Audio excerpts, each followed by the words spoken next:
काठमाडौँ नेपालको सङ्घीय राजधानी र नेपालको सबैभन्दा बढी जनसङ्ख्या भएको सहर हो। यो महानगर बागमती प्रदेश तथा मध्य नेपालको अग्लो पठारको रूपमा रहेको काठमाडौँ उपत्यकामा 1347 मिटर करिब 4600 फिटको उचाइमा अवस्थित छ।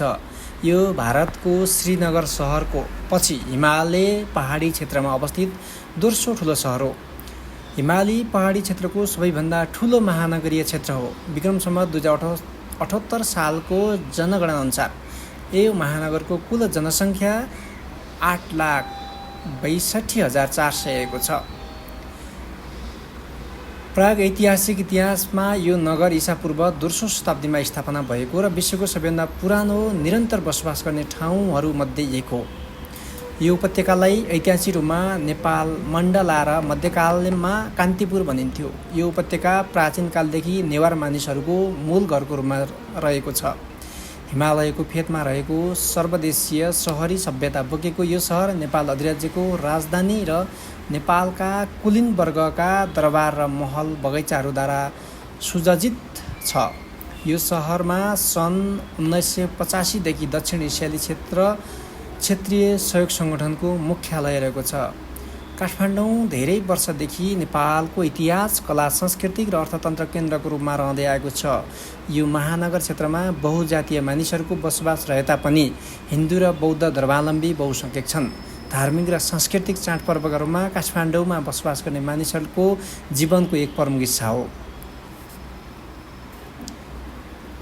यस सहरलाई नेपाली हिमालयको प्रवेशद्वार मानिन्छ र विश्व सम्पदा क्षेत्रमा सूचीकृत बसन्तपुर दरबार क्षेत्र, बौद्धनाथ, स्वयम्भूनाथ, पशुपतिनाथ यो सहरको ऐतिहासिक तथा सुन्दरतालाई शोभावन बनाएको छ। इतिहासका विभिन्न कालखण्डमा विभिन्न राजवंशले शासन गरेको यो नगर नेपाल एकीकरण कालदेखि नेपालको राजधानीको रूपमा रहेको छ। पृथ्वीनारायण शाहको नेतृत्वमा गोर्खाली सेनाले काठमाडौँ उपत्यका विजय गरेपछि विक्रम सम्वत 1826 चैत 10 मा यो नगरलाई राजधानी बनाएका थिए। देशको राजधानी रहेकै कारण यो सहरमा राष्ट्रपति निवास, प्रधानमन्त्री कार्यालय, सिंहदरबार, नेपाल सरकारको केन्द्रीय सचिव स्तरका मन्त्रालय, सरकारी तथा निजी टेलिभिजन स्टेसन लगायत उल्लेखनीय सङ्ख्यामा सरकारी तथा निजी रेडियोहरू, समाचार संस्थानहरू रहेका छन्। नेपाली सेनाको केन्द्रीय कार्यालय, जङ्गी अड्डा, सशस्त्र परिबलको प्रधान कार्यालय, नेपाल प्रहरीको केन्द्रीय कार्यालय पनि यसै नगरमा रहेका छन्। काठमाडौँलाई आदिवासी नेपाल भाषामा ए भन्ने गरिन्छ। काठमाडौँको नेपाली नाम काठमाडौँ दरबार क्षेत्र रहेको काष्ठमण्डपबाट आएको। संस्कृत भाषामा काष्ठको अर्थ काठ र मण्डपको अर्थ देव पूजा भन्ने गरिन्छ।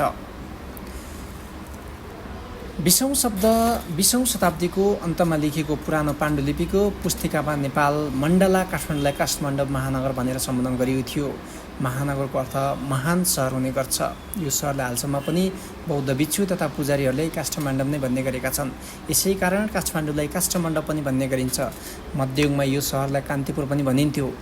यो नाम दुई संस्कृत शब्द कान्ति र पुरबाट आएको। कान्तिको शब्द अर्थ सौन्दर्य हुन्छ र प्राय प्रकाशसँग सम्बन्धित तथा पुरको अर्थ ठाउँ हुन्छ।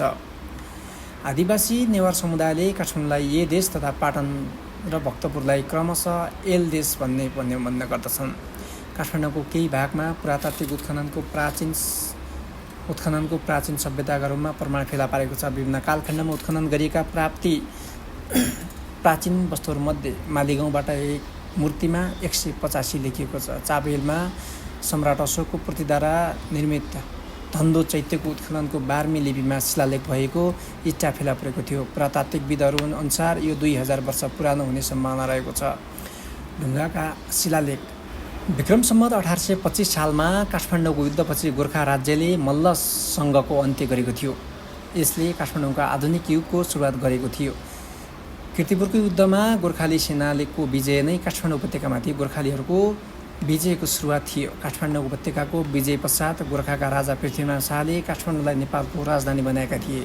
यस युगको प्रारम्भसँगै अवधिमा काठमाडौँले आफ्नो विशिष्ट संस्कृतिलाई कायम राखेको थियो।